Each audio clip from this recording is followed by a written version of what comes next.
Hi, I'm Rosie. Not Rosalind, not Rose, just Rosie. The name on my hospital bracelet, and the name my brother Jake would soon regret knowing. How are you feeling today? Nurse Patel adjusted my IV, her voice carrying that distinctive lilt that somehow made even bad news sound bearable. Like I got hit by a car, I replied with a grimace. Oh, wait, I did. That sense of humor will heal you faster than medicine. She checked the monitors. Your friend is here again. Moments later, Mackenzie burst through the door, her curly red hair bouncing. Brought you contraband, she whispered, pulling a chocolate milkshake from her purse. You're a lifesaver. I sipped gratefully. Getting out tomorrow?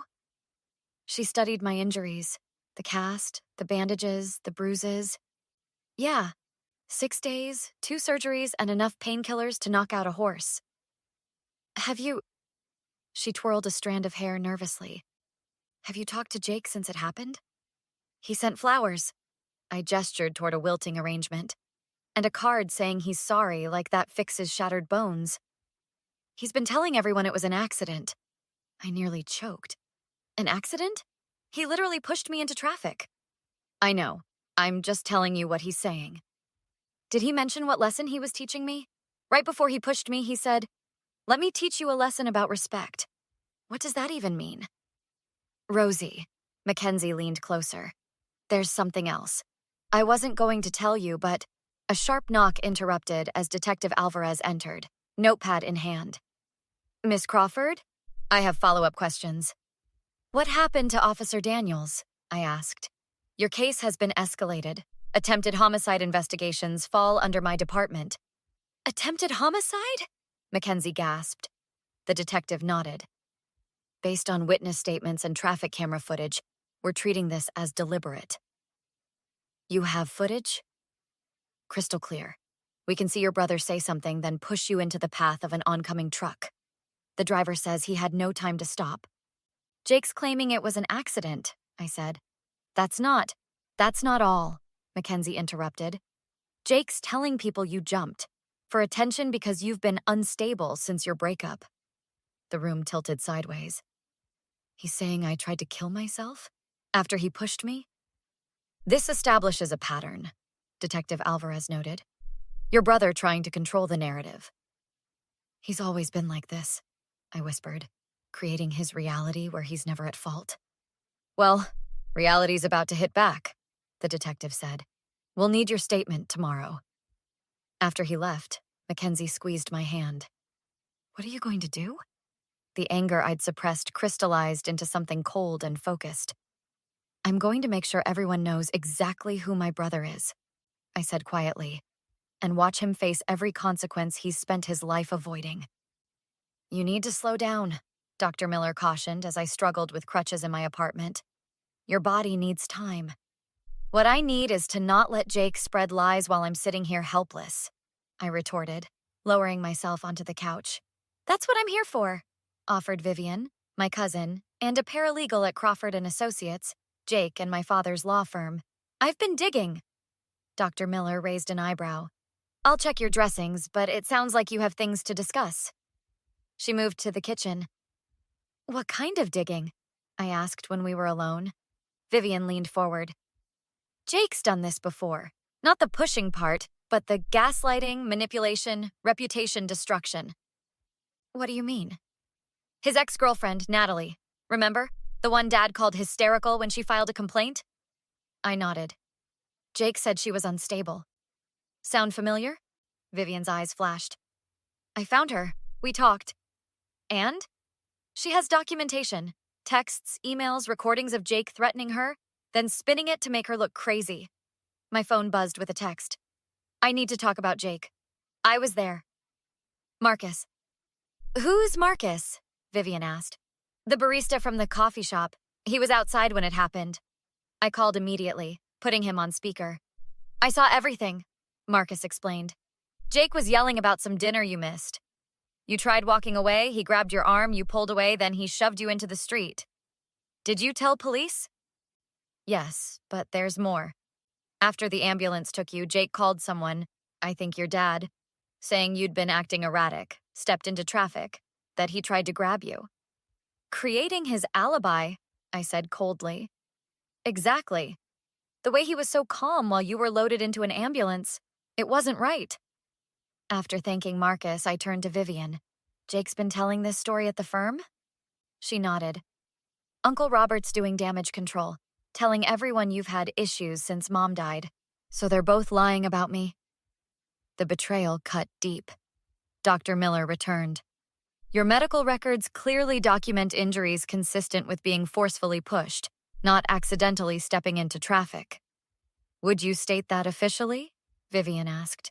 Absolutely. I've already noted it. I've treated too many victims who never got justice. My phone rang. Detective Alvarez. We're moving forward with charges against your brother. Attempted manslaughter, minimum. He'll claim I'm making it up, I said automatically. That's why we need to move quickly. Your father hired Gerald Hoffman. Vivian cursed. Hoffman was a top defense attorney. What do you need from me? I asked. Come in tomorrow for your statement, and don't discuss this with anyone else. Your brother has resources. We need to be careful. After hanging up, I looked at Vivian and Dr. Miller. I need to talk to Natalie myself and find out who else Jake has hurt. I'll set it up, Vivian promised. And Rosie, your father called me to talk sense into you, said the family needs to present a united front. What did you tell him? A slow, dangerous smile spread across her face. I told him I'd be representing you instead. You shouldn't be here, my father's secretary Linda hissed as I limped into Crawford and Associates. Your father specifically said, I don't care. Where's Jake? Conference room B, but he's with clients. I was already moving, ignoring stares as I made my painful way down the hallway. 3 days of gathering evidence from Jake's victims had left me with an icy resolve. Are you sure about this? Vivian whispered as we approached. I'm done waiting. I pushed open the door. Jake's perfect smile froze when he saw me. A middle-aged couple looked up in confusion. I'm sorry, Jake said smoothly. My sister has been unwell. Linda will show you to another room while I handle this family matter. Don't leave, I said steadily. You should hear what your attorney is capable of. Rosie, Jake warned, his charm slipping. You're clearly confused. Let me call you a car. Show them the footage, Vivian. She placed her tablet on the table. Security camera 3 weeks ago. The video played silently, Jake and I arguing, his face contorted with rage, then his hands shoving me into the street as a truck slammed on its brakes. The impact, my body rolling across asphalt. The female client gasped. That's been edited, Jake sputtered, pale-faced. 4 witnesses, traffic cameras, medical evidence, I countered. Detective Alvarez has quite a case. What is this? The male client demanded, standing. The door burst open as my father stormed in. Rosie, leave immediately. I brought some people first, Dad. I nodded toward the door where Natalie stood with 2 other women, Sarah from accounting and Melissa, a former summer associate. What is this? My father demanded. A pattern of behavior, Vivian explained coolly.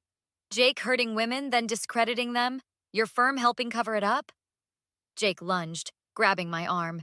You vindictive little... Touch her again and I'll arrest you now, Detective Alvarez stated from the doorway. You're already facing attempted manslaughter. Don't add assault. Jake released me. She jumped. She's been unstable for months. Tell them, Dad. My father looked calculating. Jake, don't say another word. Gerald is coming. Gerald Hoffman declined the case, Vivian interjected. Cited compelling evidence and conflicting ethical obligations. You turned him against me? Jake's voice rose. After everything I've done for you? I got you into college. I protected you. Is that what you call pushing me into traffic? Protection? I stepped closer. You wanted to teach me a lesson about respect for missing one dinner. You were embarrassing me. The dean was there. I told everyone you'd be there. So you tried to kill me? I didn't, he faltered. I just wanted to scare you. The truck wasn't supposed to be there. The clients gathered their papers. My father tried to stop them. Please, this is a misunderstanding. Actually, Detective Alvarez interrupted, We have a warrant for your son's arrest, and we'd like you to come downtown about witness intimidation. Jake's face crumpled. Rosie, please. It was a mistake. We're family. I looked at my brother, the golden child who had spent years making me doubt my reality, and felt only cold certainty. Watch me. All rise, the bailiff called 6 months later as Judge Watkins entered for sentencing. I stood with effort, still stiff from surgeries. Beside me sat Mackenzie. Across the aisle, Jake sat alone. Our father absent after accepting his own plea deal. Does the defendant wish to make a statement? The judge asked. Jake rose slowly. Your Honor, what happened was the worst mistake of my life. He turned to me. Rosie, I'm so sorry. We're family. Please forgive me. Miss Crawford, would you like to respond? I stood carefully. I don't forgive you. Not for pushing me into traffic, not for trying to convince everyone I was suicidal, not for years of manipulation, and not for silencing Natalie, Sarah, and Melissa. Jake's expression hardened. I'm trying to apologize here. You're trying to save yourself like always, I corrected. This time it won't work. The judge cleared her throat.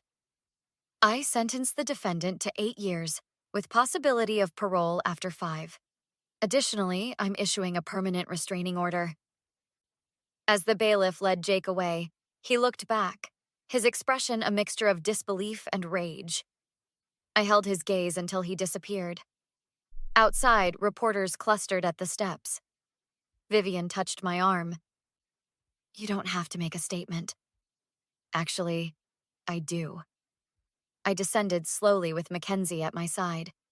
Dr. Miller, Marcus, and Linda waited below, forming a small support group. How do you feel about the sentence? A reporter called.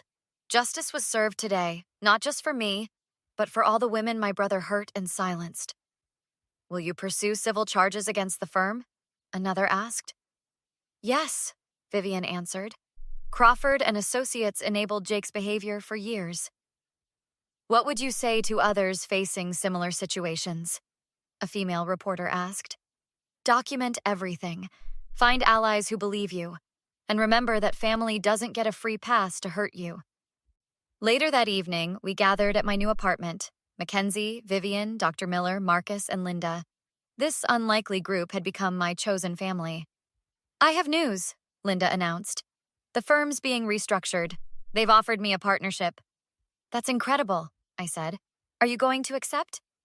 Only if you'll come work with me once you finish your degree, she smiled. We need more people who aren't afraid to speak truth to power. Marcus raised his glass. To Rosie, who pushed back harder than she was pushed. As everyone clinked glasses, Mackenzie whispered, How does it feel? Everything you hoped? I considered the question carefully. The anger that had fueled me for months had transformed into something else. Not forgiveness, never that, but a quiet certainty that I would never again allow anyone to make me doubt my reality or my worth. It feels like the beginning, I answered finally. Not the end. For the first time in my life, I know exactly who I am and what I'm capable of. I looked around at the faces of these people who had stood by me when my own family hadn't. And I know who my real family is. What about your dad? Vivian asked, her expression concerned. He's been calling me, trying to arrange a meeting with you. Let him call, I said, surprised by how little I felt at the mention of my father. He made his choice a long time ago. I've made mine. To choices, Dr. Miller said, raising her glass again. And to healing, the kind that matters most. And to justice, I added, clinking my glass against hers. The kind that comes from truth, not power. Have you ever stood up to someone who tried to rewrite your story? What would you have done in Rosie's place?